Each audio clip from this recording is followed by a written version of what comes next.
नमस्कार मेरे प्यारे दोस्तों। देखिए हम लोग जैसा ये चल रहे थे, आपको वहां तक हम नदी द्वीप तक समझा दिए थे। तो हमने आपको बताया था कि हम वितरिका के बारे में बताएंगे। किसके बारे में भैया? वितरिका। वितरिका किसी का नाम भी दे सकते हैं वितरिका, यार अच्छा नाम है ना वितरिका। अब इसका अर्थ समझ जाइएगा तब वितरिका नाम दीजिएगा, नहीं किसी का दे दीजिएगा तो बोलेगा हमारा नाम वितरिका दे दिए, अपना नाम क्यों नहीं रख लेते।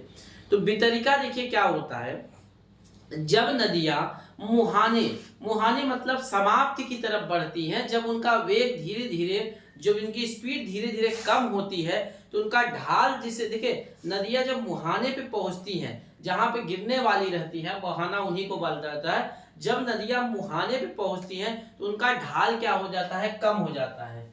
जब नदियां, लिख लीजिए इसको, नदियां जब मुहाने पर, नदियां जब मुहाने पे पहुंचती हैं तो उनका ढाल कम हो जाता है, कम हो जाता है। जब नदियां मुहाने, समझ रहे हैं, जिसमें गिरने वाली, अरे भाई जैसे आप पाइप फैलाते हैं, पानी भरने वाला पाइप फैलाए आप लोग, शहर के लोग तो नहीं फैलाएंगे, गांव की बात कर रहे हैं। अगर गांव के लोग पाइप फैलाते हैं पानी भरने के लिए, तो आप क्या करते हैं? मशीन से पाइप लगाते हैं, तो वो जाके कहाँ गिराते हैं? तो उसी, जैसे आप ले गए वहां से पाइप फैलाते हुए, तो गिराते कहाँ है? खेत में गिराते हैं। तो उसी को कहा जाता है, समझिए कि ये मुहाना। तो मुहाना क्या हुआ? खेत हुआ। समझ में आ गया कि नहीं भैया? तो आप जब पाइप फैला के ले जाके खेत में जमा कर दे, उसी को मुहाना बोलते हैं। या आप नाली द्वारा पानी ले जाते हैं, तो नाली जहां पे जाके कहीं ना कहीं गिर के इकट्ठा होगा, उसी को मुहाना कहते हैं खेत में। समझ में आया आपको? या नहर द्वारा, नहर से भी पानी आता है तो कहीं जाके तो मिलता है, उसी को मुहाना कहते हैं। बारिश में जब आपकी पानी होती है, बारिश में खेत खलियान घर का पानी कहीं जाके इकट्ठा होता है, नाली का पानी कहीं इकट्ठा हो, उसी को मुहाना बोलते हैं, जहाँ इकट्ठा होगा। तो समझना, जब नदियां मुहाने पे पहुंचती हैं तो उसका ढाल कम हो जाता है, जिससे नदियां क्या होती है? कई शाखाओं में बढ़ जाती है। नदियां क्या होती है? नदियां कई शाखाओं में, शाखाओं में बट जाती है, बट जाती। अरे भैया जैसे आप देखिए, पहले एक मोटी नदी है, ठीक है, अब ये धीरे धीरे दूर जा रहा है और पास हो जा रहा है, कम हो जा रहा है। अब जब यहाँ से मान लीजिए, यहाँ से किसी खेत में गिराना है, तो वो देखिए एक इधर चली जाएगी, एक इधर चली जाएगी, एक इधर चली जाएगी, एक इधर। तो कई रास्तों में जो बट जाना होता है, इन्हीं को वितरिका कहा जाता है। समझ में आया? नदियां जब मुहाने पर पहुंचती है तो उनका स्पीड क्या होता है? कम हो जाता है, जिससे नदियां क्या होता है? कई शाखाओं में, कई भागों पर, इन्हीं शाखाओं को क्या कहा जाता है भैया? वितरिका। इन्हीं शाखाओं का बटना ही वितरिका कहलाता है भैया, वितरिका। समझ में आया? इन्हीं शाखाओं का बटना ही क्या कहलाता है भैया? वितरिका कहलाता है। समझ में आया आपको? तो ये कई भागों में जो बट जाते हैं, इन्हीं को क्या कहा जाता है? वितरिका कहलाता है। अब ध्यान दीजिएगा, जब ये कहीं से कहां से आते रहते हैं, ये तो बहुत उपजाऊ होते रहते हैं ना, समझ में आया कि नहीं?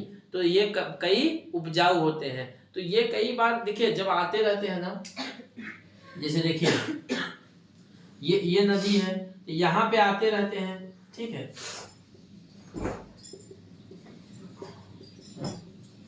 देखिए ये नदी आती रहती है। जब यहाँ से कई शाखाओं में वो बटते हैं, इन्हीं को क्या कहा जाता है? वितरिका कहा जाता है। समझ में आया आपको?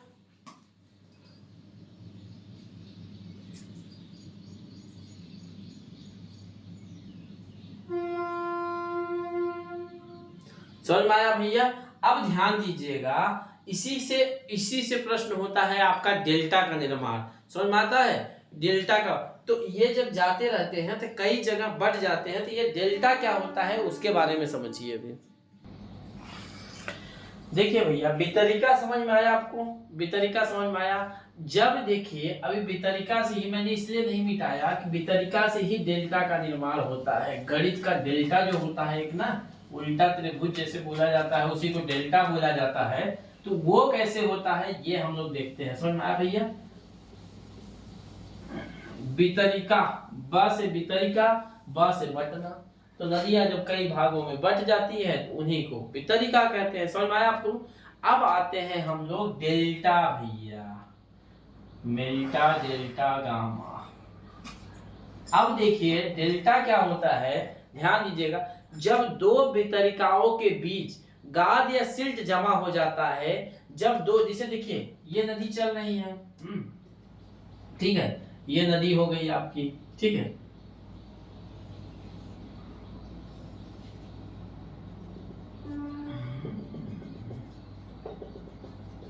ठीक है भैया, ये नदी बह रही है, ठीक है।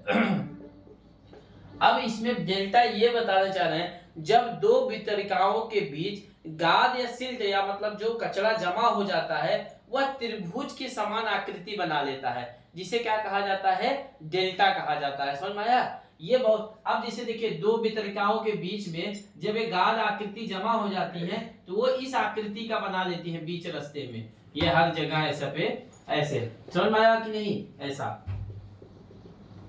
तो ये जो आकृति बना लेते हैं इन्हीं को कहा जाता है त्रिभुज डेल्टा। समझ में आया आपको? जब दो वृत्तिकाओं के बीच में, जैसे भाई जब नदी चल रही है तो वहां पे कचरा या गाद तो जमा ही होगा, तो जब दो वितरिकाओं के बीच जमा होते तो त्रिभुज की आकृति बना लेती हैं। जब दो वितरिकाओं के बीच, जब लिख लीजिए इसको, जब दो वितरिकाओं के बीच, वितरिकाओं के बीच, जब दो वितरिकाओं के बीच गाद या सिल्ट जमा हो जाता है, गाद समझते हैं ना भैया, कचरा या सिल्ट,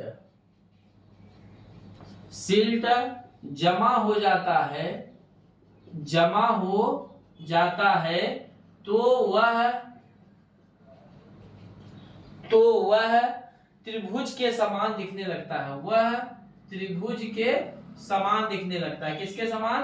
त्रिभुज के समान दिखने लगता है, त्रिभुज के समान दिखने लगता है।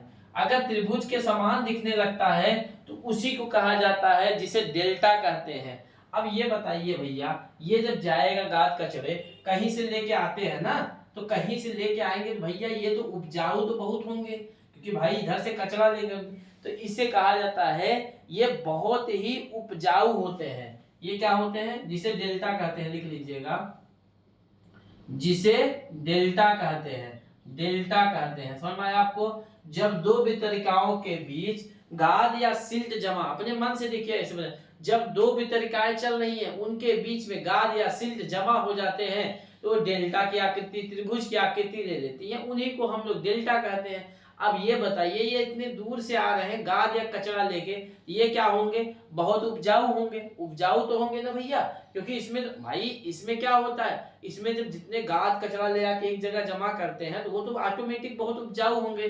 कहाँ से कौन सी खाद है, ये अन्य पदार्थ, मिनरल्स जो रहेंगे सब आ जाएंगे, तो वो तो ऑटोमेटिक बहुत ही उपजाऊ होते हैं। ये अत्यधिक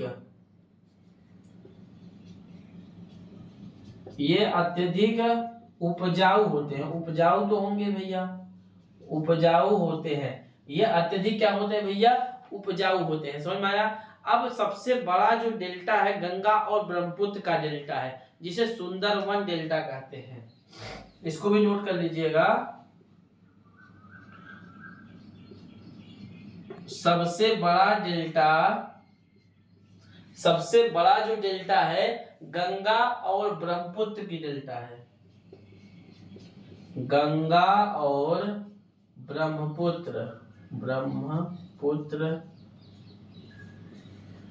का डेल्टा है। समझ में आया आपको? सबसे बड़ा डेल्टा है, जिसे सुंदरवन, देखिए सबसे बड़ा आप पढ़ते होंगे सुंदरवन डेल्टा, सुंदरवन डेल्टा।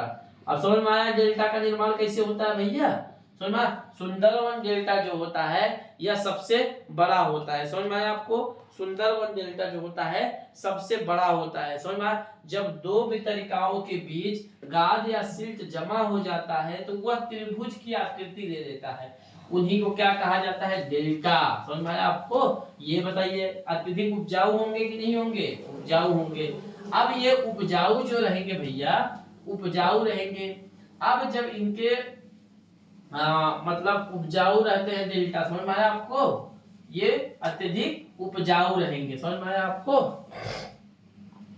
समझ में आया भैया? अब ध्यान दीजिएगा, जब नदियों में वितरिकाओं की संख्या अधिक हो जाती है तो वह पक्षी के पैर के समान दिखते हैं, इसीलिए इनको पक्षीपाद डेल्टा भी कहते हैं। अगर देखिए, अगर आपसे पूछा जाएगा पक्षीपाद डेल्टा, देखिए भैया, जब नदियों में, जब ध्यान दीजिएगा ऐसे चल रही है, ठीक है, ठीक है। अब देखिए, एक इधर निकल गया, एक इधर, ऐसे जब वितरिकाएं ऐसे बढ़ जाती है ना, तो इन्हीं देखिए कहीं ना कहीं आपको पक्षी के पैर के समान दिख रहा है, पक्षी के पैर के समान दिख रहे। जब दो नदियों के वितरिकाओं की संख्या, जब देखिए, जब नदियों में वितरिकाओं की संख्या, वितरिकाओं की संख्या अधिक हो जाती है, अधिक हो जाती है, तो वह उनकी आकृति क्या है, पक्षी के पैर के समान। ध्यान दीजिएगा, इसको नोट कर लीजिएगा, पक्षी के पैर के समान दिख रही है, तो इसीलिए इसको क्या कहते हैं, पक्षीपाद डेल्टा कहते हैं। तो लिख लीजिएगा, इसको नोट कर लीजिएगा, जब जो नदियों के वितरिकाओं की संख्या अधिक हो जाती है तो वह पक्षी के पैर के समान दिखने लगते हैं, इन्हीं से बची डेल्टा को हम लोग पक्षीपाद कहते हैं। समझ में आया आपको?